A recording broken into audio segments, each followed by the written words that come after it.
Hi, this is Beate from Splitcoaststampers. In this video I want to show you how to create a full pressed flower look. In this sample I used these images from the new Crafty Secrets Art Blooms stamp set and paper from Cosmo Cricut. First you'll need to stamp your image on cardstock. And I colored mine in. If you use a solid, of course you don't have to color it.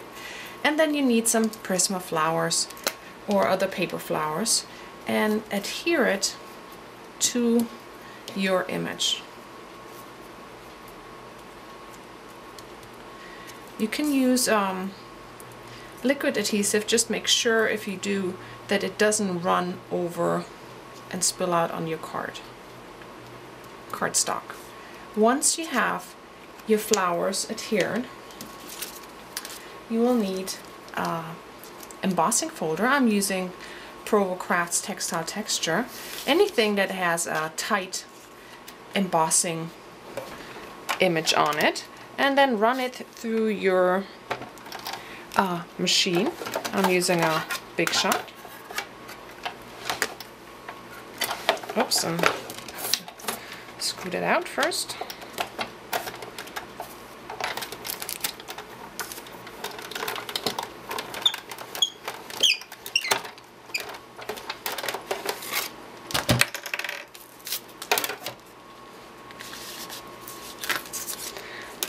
Take it out, and then all I did here was add some citrus crushed flower soft in the center and my card, and finished my card.